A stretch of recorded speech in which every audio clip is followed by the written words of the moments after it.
Сәлем қыздар, қалайсыңдар? Сәлем, жақсы өздерің. Сендерді Спутник кино театрына киноға шақырамыз. Жүріңдер бізбен Спутникқа. Ол жерде Ворон деген жаңа кино шықты. Попкорн жеп бірге кино қызықтырайық. Кешіріңдер, біз асығып тұрмыз. 202-ші мектепте қызықты кеш болайын деп жатыр. Соған асыға бара жатырық. Я, біздің мектепте Ерқармыз дастаны туралы әдеби кеш, батыр бабаларымыздың ерлігі туралы айтылады екен. Ой, әдеби кеш, қойшы оны, қызық емес қой.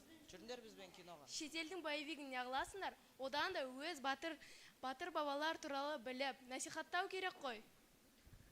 Я, жігіттер, батыр бабаларымыздың ерлігін келешек ұрпаққа мұра етіп, біз жеткізбесек, кім жеткізеді? Сендер ел қорғайтын азаматсыңдар.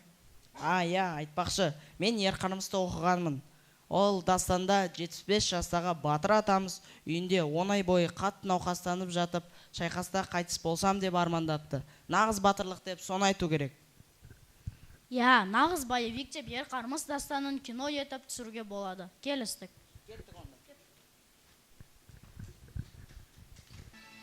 Қайырлы күн, құрметті қонақтар мен ұстаздар.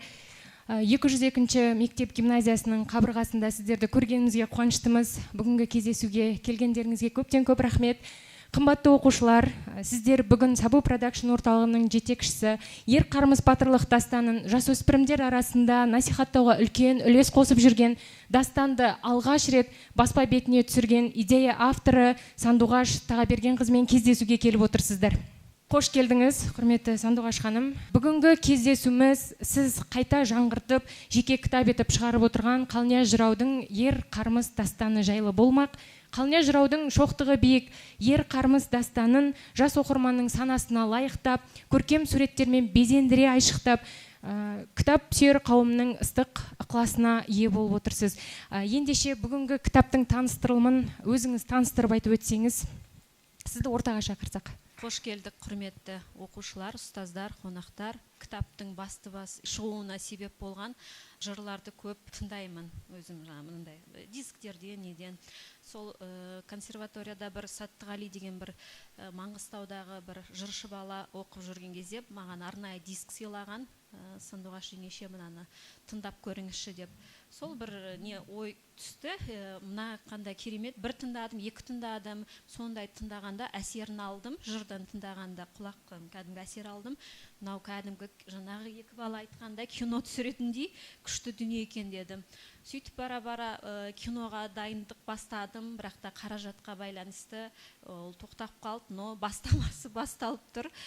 Айтады ғой, өзімнің жоспарым бойынша командадағы жігіттер бар қасымда.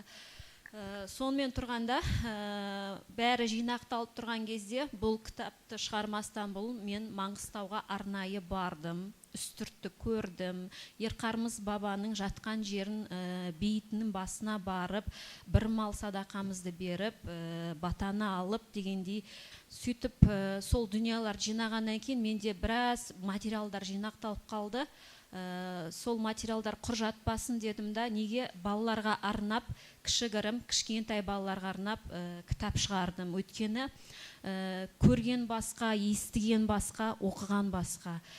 Кітап арқылы айтады, кітап адамның азығы, білімнің ең бастамасы кітап. 2020 жылы бұл кітап жарыққа шықты.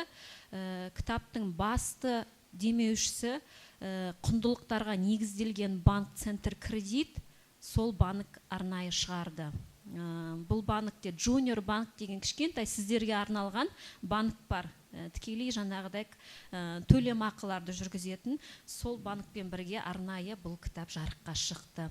Бұл құндылығы соншалықты батырды оқыдыңыздар, көрдіңіздер. 75 жаста ерлік жасағандағы батырдың арманы соғыс алаңында, шайқастың алаңында жан тапсыру дейді. Әркім енді өзін сол замандағы ғой енді. Бұл кітап идеология, қазақтылықтың патриоттығына ерді ер қылатын сондай тәрбиелік мағынасы зор сондай кітап. Кітап солай шықты 2020 жылы. Ары қарай біз 2021-де, 22-де, 20 жылдары Ақтөбе, Ақтау, Павлодар, Талдықорған, Алматының қаласында кітаптың осындай кішігірім таныстырулары балаларға таныссын деген мақсатта кітаптар таныстырылды. Ары қарай енді тағы айтармын нақты. Ендеше назарларыңызға Тарлан оқырмандар клубының мүшелері мектеп оқушыларынан Ер Қармыс жыр дастанынан үзінді оқуға ортаға шақырамыз. Достар, бүгін уақыт машинасымен сонау 18 ғасырға Маңғыстау жеріне сапарға шығамыз. Жыраулар поэзиясында сонау 15 ғасырдан бастау алған бұл батыс өңірі. Бұл өңірде асан қайғы, Қазтуған, Қалнияз жыраулардың өмірге әкелген құтты мекен. Сегізары Сейілхан өзіне 300 мың қол жинап, Хорезмнен Маңғыстауға жолға шығады. Мақсаты тыныш жатқан құлақшынды қазақ елінің мал мен жерін басып алу. Бісміллә сөздің байламы, бәрі де хақтың пәрманы, ажалдың оғы атылса, пенденің болмас қайраны. Сахара жайлау, сән қоныс, елімнің құрған сайраны, елімде өткен жігіттің дүниеде жоқтыр арманы. Ертеде ерлер өтулі, жалпыға қамдап пайданы, өз үшін емес, көп үшін малды жиған адай байлары. Ақ кіреуге қолменен, сайрап жатқан жолменен күн-түн қатып желеді. Бір күндері болғанда көлденең таудан өтеді, құба шыңға жетеді. Бажайлап қарап алдына бір қараны көреді, көріп көңіл бөледі. Сол қараны көргесін жиналып жәуміт қалады, арғы маған жаратып, қаншырдай бұтын таратып. 12 жасар қыз бала дауыс етіп жылап барады. Ала тонын жамылып, аладан медет сұрады. Шыдай алмай қорлыққа әрі бері зарлады. Зарлағанда не деді? Жұмалап кеттім ылдиға, қайта шығар өр қайда. Ағып кетіп дарияға, сүйенетін тең қайда. Айдын көл, айдындықтай көл қайда. Сол көлдерді жайлайтын, жағалай қонған ел қайда. Маңғыстауды жер қайда. Алпыс басты ағорда, айбарығын асырып, төскеге тігер күн қайда. Төр алтында шалқиып, сарбаз құдай маңқиып, екі аяқты көсілтіп, қобыз ұстап қолыма, отыратығын күн қайда. Аға менен жеңгеге, қатар құрбы ініге, құрмет етіп қолайлап, аттандырар күн қайда. Оқиға өздеріңіз жаңа бейнероликтен көріп отқан Маңғыстау өңірінде болған. Маңғыстаудағы үстірт 3 мемлекеттің территориясында жатыр: Қазақстан, Өзбекстан және Түркменстан. Жаудың елге шапқыншылығы жайлы хабарды кім қалай жеткізді? Дастаннан үзіндіні назарларыңызға ұсынамыз. Мен сіздерге үстірт жайлы айтқым келеді. Маңғыстау үстірті Әбіш Кекілбаевтай дарабоз жазушыны дүниеге әкелген құтты мекен. Қазақ әдебиетіндегі жыраулар поэзиясы да осы батыс өнерден бастау алғанын атап айтқым келеді. Шапқыншылықтан аман қалған 9 жасар бір бала атына отырып Қармыс атты батырға хабар айту үшін барады. Айналайын жаннаты, хабардан келдім мен айта деген жайтты баяндайды. Қармыс сынды көкеме, хабар тимей қалғаны аққойғындай кір болып, арулардың ажары, әлпеш деген арудың қатты сынды назары, бостандық күнден бас кешіп, жазғанның өрлі Алланың, аман бол Қармыс жаната. Айдауға кетті балдарың, тауға түсті малзың, қазағың қара жер болды, қырылды ау аймағым. Көзім жасы көл болды, басыма қара байладым. Қара бұлттай қаптаған, найзалы жендет жан жағым. Алдына түсті дұшпан, жаната біздей ардағын. Бақу болата көрмесек, салған көрдік Алланы. Аңдап қалған боз жауды, 9 жасар бір бала, сай бойын боғып қалады, жау қарасы кеткесін. Жау мұрады біткесін, жасанып келген жау үміттен, тығылып қалған сол бала басын шығарып алады. Бөктердегі еліме, шаңытып жатқан жеріме, жылдамырақ шап деді, ер Қармысты тап деді. Бүгінгі күн шаппасаң, ер Қармысты таппасаң, жауға жесір кетеді. Қатты тепсем жануар, қос өкпеңе жетеді, сауырыңды кеседі. Хабар бере жөнеді, хабар айтар жас бала, жайда аттың үстінде, күндіз түні шапқасын, сылынды құйрық терісі, суыт болды жүрісі. Бір уақыттар болғанда, күн қызарып батады, енді біраз шапқанда, таң сарғайып батады. Таң сарғайып атқанда, таң шолпанып атқанда, аттандаған бір дауыс құлақты зар-зар жарады. Былайғы жанның ісі жоқ.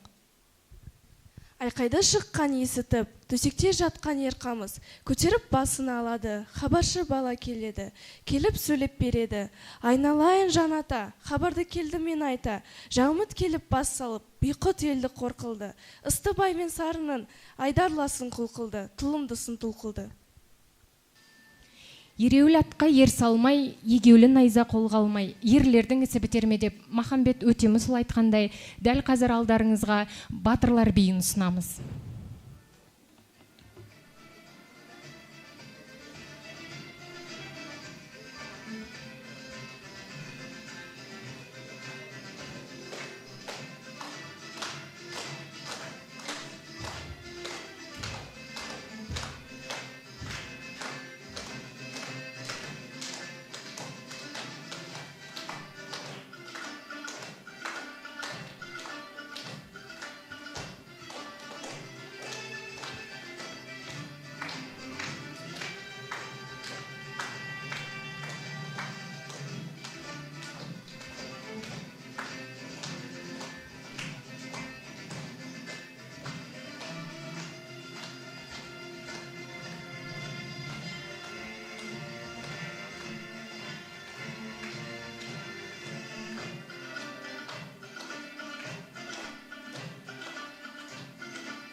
Біз ер қарымыз жайлы не білеміз? Ер қарымыз біздің есебімше шамамен 1720 жылдары өмір сүрген. Батыр қартайып үйде жатқан кезде жауға қарсы ұмтылған.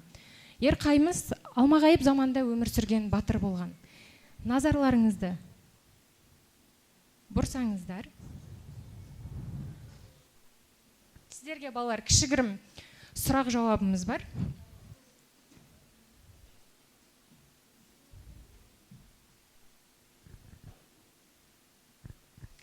Бірінші сұрақ. Жауға қарсы жалғыз шапқан ер қарымыз неше жаста еді? 75 жаста. Тамаша, жарайсыз. Рахмет. Ер Төлеп кімнің баласы еді? Әнеттің баласы. Керемет, керемет. Белең-белең беледі, белеңнен асып желеді. Бір жерлерге келгенде бір бөлек ауыл көреді. Үзіндіде қарымыз жол бойы қай елге жолығады? Жаппас еліне. Жаппас еліне. Өте жақсы. 3000 адам ауыр қолға Ер Төлеп қанша жауынгерден тұратын әскер бастап барады? 100. Тамаша. Жарайсыздар. 100 ғана әскермен барады. Асыққан қарымыз үйінде нені ұмытады? Сауытын ұмытып кетеді. Асыққан қарымыз үйінде сауытын ұмытып кетеді дейді. Жарайсыздар балалар. Енді сіздерге мынадай бір сұрақ қойғым кеп тұр. Сіздер дастанды оқыған кезде байқаған боларсыздар, иә? 5 ер қаруы 5 қару дейді. 5 қаруды кім атап бере алады? Біздің қазақ халқымызда ең бастапқы 5 қару қолданған. Ең біріншісі садақ. Садақ ол ең бұрыннан бері келе жатқан ең көне қару болып саналады. Оның негізгі қағаштан жасалатын қару. Екіншісі ол кесу қарулар. Ол яғни семсер, қылыш және тағы да басқа. Қылыш ол қазақ яғни түрі халқылардың ең көне қарулардың бірі болып саналады. Үшіншісі ол найза болып болады. Найза ол көбісі атқа мінетін жауынгерлерге арналған қару. Яғни ол ағаштан және темірден жасалынады. Оның ағашы жіңішке және ұзын болады, ал оның темірі өткір және де дәу болады. Үшіншісі ұру қарулар. Яғни Олардың негізгі материалы ағаштардан жасалынады және темірлерден. Ағаш көбісі қайың және тағы да басқа қатты ағаштардан жасалынады. Оның негізі осы қару өте ыңғайлы ұруға және ұруға арналған қару. Келесі 5-ші қаруы ол бізде балта болады. Айбалта біздеміз, ол кесуге арналған өте ыңғайлы қару болып саналады. Жарайсыз. Хабарды ер қармыстың естуі үзінді біз Аянаны ортаға шақырамыз. Аяна, Жания, Амина. Жайсыз хабар Қармыс батырға жетеді. 10 ай бойы қатты науқастанып жатқан Қармыс батырдың өзінің әлсіздігін ұмытып, тұлпарына тоқымын да санамай асығыс жолға шығады. Бұл хабарды естітіп, төсекте жатқан ер Қармыс жан жағына қарады. Қабағы тастай түйіліп, қыран құстай сүйеліп, ашуын келген тыя алмай, ақ сауытын кие алмай, алдартын кетті жия алмай. 10 ай кезік аурудан төбесіне шығады. Асыққаннан Қармыстың сауыты ұмыт қалады. Астындағы күрең ат, өле қалсам бір жерде қарамсың деп мінеді. Үстіне ілген бош жапан, өле қалсам бір сайда кебінім деп киеді. Соқылдаған көк найза, басыма сайғақ болсын деп оң қырына іледі. Төлепке хабар беріңдер, мен атынып барамын. Олар келіп жеткенше жауға ойран салымын. 9 кісі қасында, 75-те жасы бар, шыдай алмай ер Қармыс жауды қуып барады. Кеткен жаудың соңынан қуғыншылар шығады. Асыл туған ер Қармыс қарт бурадай жарады. Белең-белең беледі, белеңнен асып желеді, бір жерлерге келеді. Бір жерлерге келгенде бір бөлек ауыл көреді. Ол бөлек ауыл кім десен, ұруы жаппас ел еді. Ер Қармыс пен 18 жасар Жәуміттің шайқасы. Жәуміттермен шайқаста жаппастар бармаймыз деп кері қайтып келеді. Жалғыз қалған ер Қармыс 300-дей қолы бар жаумен жалғыз шайқасады. Басшысы Төлеп 100 кісі соңынан іздеп келеді. Қармысты Төлеп көреді, бол дердің мәлім дерегі. Бір сұмдықтың болған әулие туған ер Төлеп айтқызбай ақ біледі. Жасы үлкен аға деп аттан түсіп ер Төлеп иіліп сәлем береді. 18 жасар жас бала қарсыласып ықпады. Сүйіп кетіп найзамен ер Қармысты мықтады, басын жерге нықтады. Көкіректен шыққан найзасы тас табандап кетсе де шиеленіп шықпады. 10 жігіттің күшінде, 10 найзаның ұшында Қармыс кетіп барады. Жау жағадан алғасын, жапалақ ұшпас жапанда, Қармыс жалғыз қалғасын, омыртқада 10 жара, қабыртқада 40 найза, шала жансар болғасын. Бозара бөртіп таң атқан, қызара бөртіп күн шығар, күн астына қарасаң, бұрқыраған шаң шығар, шаң астына қарасаң, әнеттің ұлы ер Төлеп. Ары қарай оқиға желісін баяндауға ортаға Нұрдәулетті шақырамыз. Сонда Төлеп сөйледі, сөйлегенде бүйдеді. Қуығының ішінде әнеттің ұлы Төлеп бар, белгілі ерден бегей бар, жүйрік атты кедей бар, бек сауытты жанақ бар, асау менен барақ бар, 60 кісі адай бар, осында тұр талайнар. Ер Төлеп басқарған жауынгерлер және Ер Төлептің жауметттерімен шайқасы. Жырдан үзінді тыңдаңыздар. Бұл шайқаста әнеттің ұлы Ер Төлеп асқан ерлік көрсетіп, жауметтердің 18 жасар басшысын қолға сүреді. Сонда Төлеп сөйледі: «Уа шақшабас шұнақ құл, сен кім едің ерігіп, елімді менің шабатын, жағама қолды салатын, Алланың берген ырысын қолыңмен тартып алатын». Сонда түрікпен сөйледі: «Сөйлегенде бүй деді, менің атым сұрасан, ерсейін деген болады. Қатыныңды күң қылып, еркегіңді құл қылып, заманаңды түн қылып, алдым малдан толады. Қасқыр тартқан қойдай қып, Қармыс деген шалыңды қасаптадым манағы».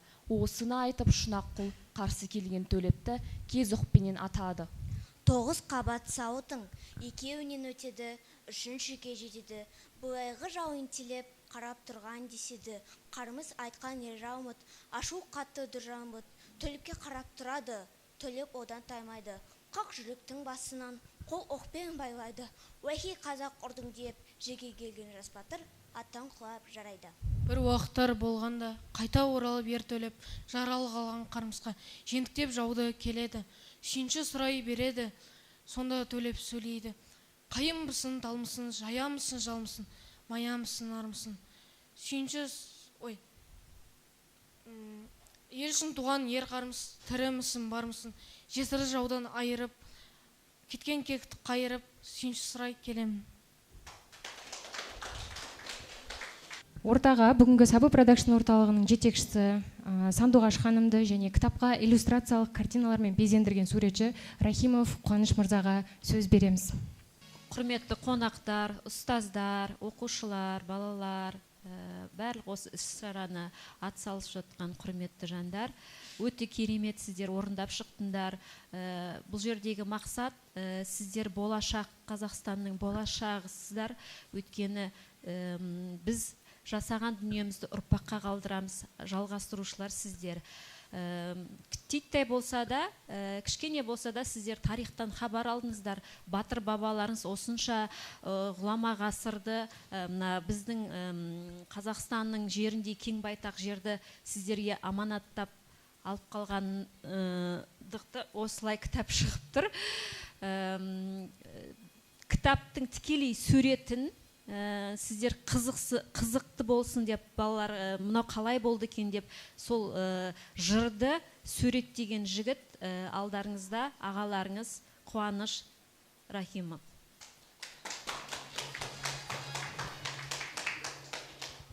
Ассалаумалейкум, оқушылар. Сіздердің шығып жыр айтып, соған тамсан қарап отырдым, өте күшті болды. Және де айтып кетсек, осы кітап сіздерге оқыған кезде қызық болсын деп, суреттерін суреттеп, негізі сіздер кітап оқыған кезде ойларыңызға бейнелер келеді ғой.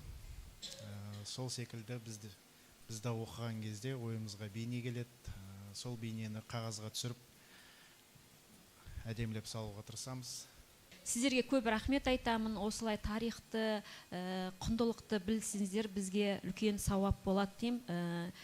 Жасаған ісімде, жасаған істерімізде құр қалмады деп ойлаймын. Ары қарай енді мен сіздерге құр қол келген жоқпын. Банк Центр кредит тарапынан да бастықтары келіп тұр, үлкен кісілер. Олар да құр қол келген жоқ. Сіздердің осындай өнерлеріңізді көрсеткеніңіздеріңізге қуаныштымыз. Өте күшті дайындалыпсыздар. Сондай қазақ тілінің бұрынғы әдеби тілдерін жаңа естіп, біраз сөздері бір құлаққа жағымды естілді маған. Өте керемет, тамаша болды. Рахмет. Ендеше кітапты оқыған бала ер қамыстай батыр болып, өз елінің патриоты болып өсуіне ықпал ету үшін осы Банк Центр кредит акционерлік қоғамы кітапты басып шығуына қаржылай көмек көрсеткен. Ендеше сөз кезегін Банк Центр кредит Junior Card жетекшісі Бүркітәлиев Бекболат мырза және бас маман Шерімбетова Айнұр ханымға береміз. Саламатсыздар ма? Құрметті ұстаздар, оқушылар, барша көрермендер. Енді менің есімім Бекболат, Банк Центр кредиттің балаларға арналған Junior картасының жетекшісі болып келемін. Ең басты мен алғысымды айтқым келеді, осындай үлкен бір іс-шараға бізді шақырған үшін керемет көрініс болды. Негізі мен өзім Маңғыстау облысынамын, Жаңаөзен қаласынамын. Өзім Маңғыстау жайлы көрсеткен үшін жаңа үстіртті көріп отырық видеоларда өте керемет екен. Өзі басқа да бір сезім тамаша екен. Барлық көрермендер, сценарий көрсеткен балдар, үлкен өздерінің шеберлерін көрсеттіңдер. Сендерге де рахмет, барлықтарыңызға рахмет. Банк Центр кредиттің біз өзімізге құр қол келген жоқпыз. Сендерге қазір барлық осы біткеннен кейін өзімізде жеке подаркілеріміз бар, дайындық келген. Барша рахмет, шақырғаныңыздарға рахмет, көрерменде келгендер үшін рахмет. Іске сәт, рахмет. Саламатсыздар ма, құрметті оқушылар, Сандуғаш апай, Қуаныш. Өте қуаныштымын сіздермен танысқанымызға. Өте тамаша көрініс, қазақ тілін деген өркейте берек, кеңейте берек, осындай көріністер көбейе берсін. Ал біз банк ретінде осындай қолдауларды біз тоқтата бермейік. Біз жаңағы айтып кеткендей, тек қана әдеби тілде емес, бұл балаларға арналған 6 жастан 18 жасқа арналған карта, яғни тек қана әдебиет емес, қаржылық сауаттылық. Біздің міндетіміз балалардың қаржылық сауаттарын арттыру. сол біздің міндетіміз. Ал келесіде жаңағы сыйлығымызды беріп жатармыз. Өте тамаша. Рахмет мұғалімдерге де, атсалысқан балаларға да. Қайырлы күн, құрметті ұстаздар, аяулы оқушылар. Бүгін керемет кеш болып жатыр. Алдымен біздің мектебіміздің ата-анасы Сандуғаш ханым, сізге мың алғыс, қошеметтеп қол соғып қойсаңыздар болады. Биылдан бастап жәнегі бірыңғай тәрбиеге байланысты қатты көңіл бөлініп жатыр. Білесіздер, президентімізден бастап. Бұл енді біздің ата-аналар тек қана бұл бастамасы қане.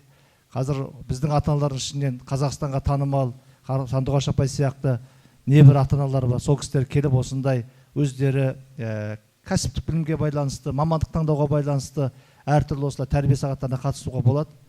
Бүгінгі ұйымдастырушыларға, әсіресе Құралай апай, барлық қазақ тілі мұғалімдеріне, Ақтолқын апай, сіздің кафедраңызға алғыс айтамыз. Балалар керемет дайындалған. Балалар мынандай қазіргі заманда телефон ұстаған емес, кітап ұстаған баланың заманы болады. Мен енді 19 мемлекетке барып көрдім. Соның ішінде Финляндияға барған кезде, немесе Жапонияға барған кезде көресіздер, метрода бірде телефон ұстап отырған адам көрмейсіз. Либо газет, либо кітап оқып отырады. Олар сол үшін дамыған мемлекет. Екатерина екінің айтқаны бар, қазақтар дейді, өздерінің кім екенін білетін болса, бүкіл әлемді билейтін еді дейді. Яғни біз әлемді ағылшын тілін үйреніп таңғалдыра алмаймыз, балалар. Біз өзіміздің қазақ деген ұлтпен, қазақ деген елімізбен таңғалдыра аламыз. Өзіміздің салт дәстүрімізбен, әдет ғұрпымызбен таңғалдыра аламыз. Өзіміздің музыкамызбен, Димаш сияқты, немесе Санжар Тайжан сияқты біздің білімімізбен 14 миллиард теңгелік доллармен қазір Илон Маскіде әлемде теңдесі жоқ. Сағатына 300 километр болатын болса, 700 километр жүретін электропойыз жасайын деп жатыр. Бұл қазақтың баласы, бұның апасындағы тұрған нәрсе. Сондықтан балалар, кітап, телефон ол адамды бір жетістікке жеткізбейді. Адамды жетістікке жеткізетін ол кітап. Сондықтан бүгін кітапты жақсылап оқыған екенсіздер. Мұғалімдеріңізге рахмет, сіздерді осылай ұстап шыңдап атқан. Сабыр Адайдың мынандай бір өлеңі бар, мен соны оқып берейін, содан кейін аяқтайық.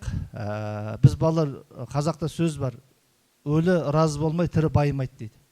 Егер біз өзіміздің бұл жердегі өліні еске алу мақсатында емес, сен кімнің кім екенін, арғы ата-бабаларың кім екенін еске алатын болсаңыз, сіз өмірге дұрыс көзқараспен қарайтын боласыз. Бұл өмір қамшының сабындай қысқа, сондықтан қайтуымыз керек. Біз өзіміздің тілімізді, ділімізді, жерімізді, отанымызды сүйіп өтуіміз керек. Қазақ деген ел, ол бірақ елге кезінде Назарбаев айтатын, Қазақстан бірақ отаны бар деп дұрыс айтады. Ол Қазақстан. Біздің барар еліміз, барар жеріміз жоқ. Ол елді көтеретін де сіздер. Сондықтан сіздердің араларыңыздан болашақ президенттер, жазушылар осындай кітап жазасын. Мықты осындай суретшілер шығатынына біз кәміл сенімдіміз. Ағай қазір ойлап отырған шығар, мен бостан босқа бұл кітаптың несіне суретін салмаған екем деп. Көріп отырсыз. Сен қазақсың дейді. Жүрегіңе ұяласын жолбарыс. Жолбарыстай тал бойыңда барнамыз. Одан кейін біздің жүрегіміздегі атамекенге деген азаматтық патриоттық сезіміміз. Егер сіздер осыны ұмытпай, өзіңізді мақтанатын болсаңыздар, тарихты жақсы оқысаңыздар, кезінде біз өзімізді отарлаған, 70 жыл отарлаған кеңес үкіметінің Батухан біздің атамыз бар, олардан налог жинаған болады. Біз осындай тарихты білсеңіз, ертең сіздер Гарвардқа, Оксфордқа, MIT-ге оқуға түскен кезде, сен қай ұлт десең, сен айтасың, менің ата-бабаларым кезінде Ресейге налог жинап отырған. Қармыстың ұрпағымыз 75 жасқа келіп жауға шапқан, бұл тек қана біреу ғана балалар. Сондықтан біз мақтануымыз керек өзіміздің қазақ екенімізге. Мен бүгін қатты әсер алдым. Оқушылар, сіздерге мың алғыс басым дейем. Керемет дайындалғансыздар. Маған қатты ұнады. Осындай кештер, осындай нелер, қыздар, ұлдар, ұлттық киім қалай әдемі жарасып тұр сіздерге. Сандуғаш апай, тағы да бір рет өзіміздің ұлттық құндылығымызды осылай жаңғыртқаныңызға, мынандай кітап шығарып, теңдесі жоқ осындай керемет іс жасап жатқан сіздің Сабо Продакшн компанияңызға мың алғыс білдіреміз әкімшілік атынан. Енді біз мектеппіз, мемлекет мектеппіз. Орамал том болмайды, жол болады дейді. Сондықтан кішкентай ғана сыйымыз бар. енді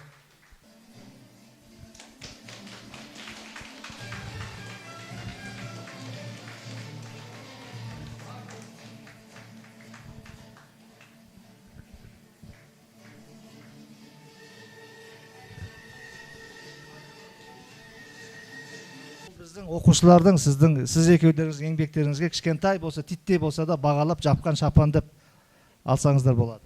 Рахмет. Болат ағай, енді директор, рахмет сізге көп осындай. Кеше суббота күні, сенбі күні форумда болдық. Ата-аналар 202 мектептің ата-аналар атынан комитеті болғасын. Сол жерге қонақта болдық. Сол форумда бір күшті сөз қалды. Есімде қазақтың сондай кеңдігі, сондай несі дейді, біз адамды бөлмейді екенбіз да, кім келсе де қонақ келдік дейді екенбіз. Сол құлағымда датауы қалып қойды, енді кішкене орысша сөйлесем де кешірім сұраймын. Басқа ұлттарға бір кісілер қонақ болып барса, жаңағыдай айтады екен, орыс келді, анау келді, мынау келді деп жаңағыдай мен қарапайым тілмен айта берейін да. Біздің қазақта үйге мысалы бір адам келсе, алыстан келсе, қонақ келді деп балдар жүгіреді екен. Сонда біздің санамызда сол қалып қойған екен. Қонақты сондай құрметтегені, біз адамды бөлмейді екенбіз, ұлтқа бөлмейміз, жаңа қалай айтсақ болады, сондай біздің кеңдігіміз осы екен. Сол мен ағай құр қол келген жоқпын, балалар өте күшті айттыңыздар, өйткені жырды тыңдаған бөлек, оқыған бөлек, соны сіздер оқып, өздеріңіз іштей сезініп, сол заманға бір барып келгендей сезінсеңіздер, бұл өте бір қалай айтсам болады, бір сіздер данышпан боласыздар, алғыр боласыздар, білгір боласыздар. Бұның бәрі жай ғана мен емес, артында тұрған қанша адамдар үлес қосып жатыр. Сіздердің ұстаздарыңыз, сіздерді білсін деп осындай кеш ұйымдастырған апайлар, сіздерге көп рахмет айтам. Болат ағай, мен сізге мектебіңізге құр қол келген жоқпын. Бұл арнайы сол 202 мектепке арналған картина. Бұл жерде қобыз тұр. Және қазақы өнерлер, абстракция дейді ғой, әркім қалай. Бірақ та қобыздың құндылығы бұл жаңағы Қызылордадағы біздің Қорқыт атамызды білесіздер ғой, қобызбен емдеген, қобызбен бір қалай айтсам болады, бір қасиет қонған. Сол сияқты мектебіңіз биіктен көріне берсін ағай. 202 мектепте ұстаздарыңыз керемет болсын, оқушыларыңыз керемет беделді азаматтар шықсын, керемет дәрігерлер шықсын, керемет банкирлер шықсын, әкімдер шықсын, әншілер, суретшілер, және қалай ақындар шықсын. Өнерлі болыңыздар, білімді болыңыздар жастар. Сол сіздерге сосын және ағай бұл мына кішкентай, өзі кішкентай болғанмен бұны осындай оқушылардың қолынан шыққан Алматы өнер технологиялық колледждің оқушылары, студенттері 9-дан кейін бар. Сол арнайы Камал деген менің жақсы бір досым бар. Осындай іс-шара ұйымдастырам дегенде маған бер жібер, директорыңызге беріңіз осындай іс-шараны.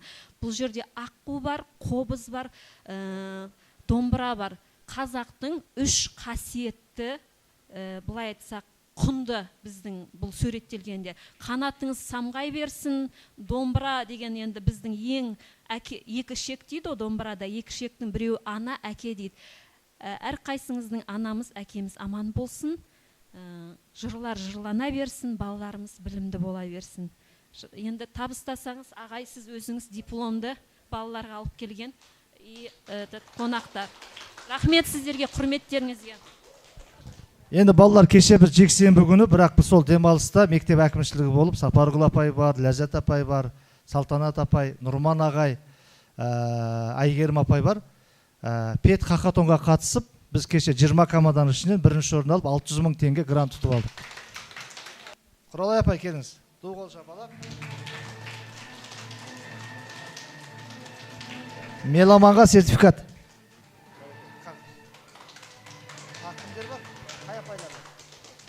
Ақтолқын апай.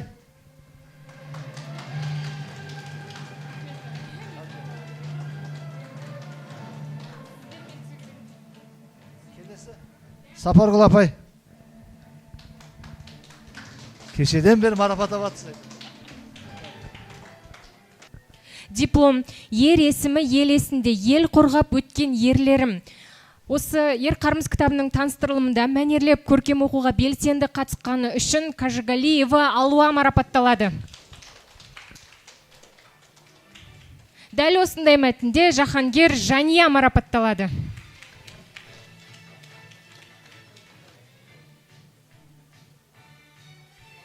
Жаңабек Алинор марапатталады. Жолдыбаев Расул марапатталады.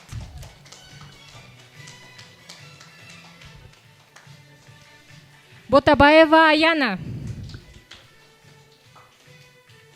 Ане.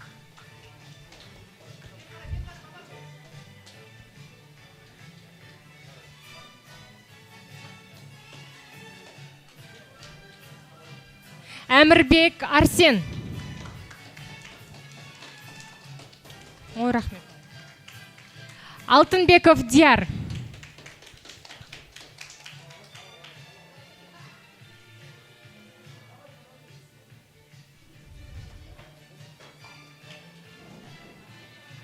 Бахтияров Нұрдаулет.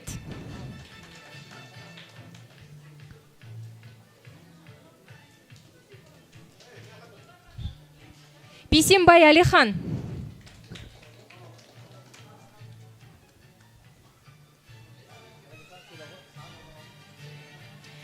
Бекболат Қайсар.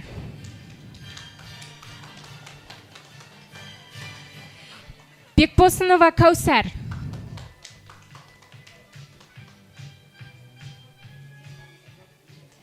Есенхан Тұрар.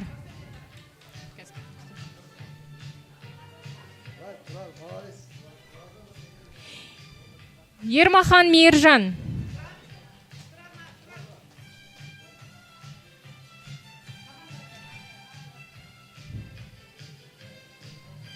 Берікбай Асылжан. Жарайсың, Асылжан. Амандос Ақберен.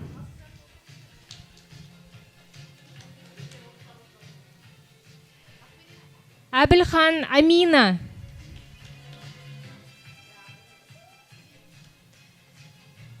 Құдайберген Аяру.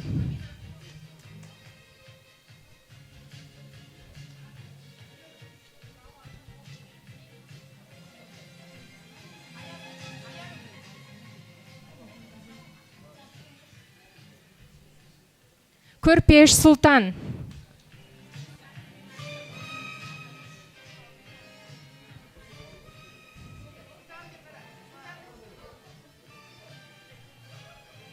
Болатай Айым.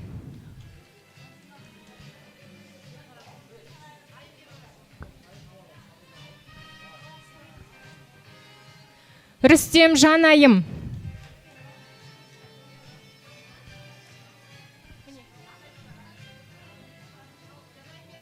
Қарай ғой. Ниет Інжу.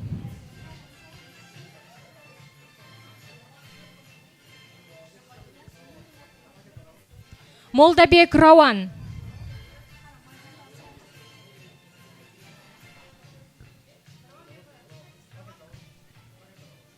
Мақұлбек Мадина.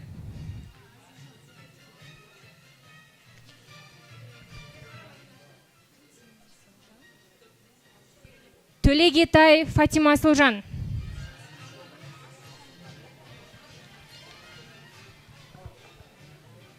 Барлық балаларға өзінің сый-сияпатымен келген, осы ер қармыс дастанын шығаруға қаржылай көмек көрсеткен Банк Центр кредит акционерлік қоғамына көптен көп алғыс білдіреміз.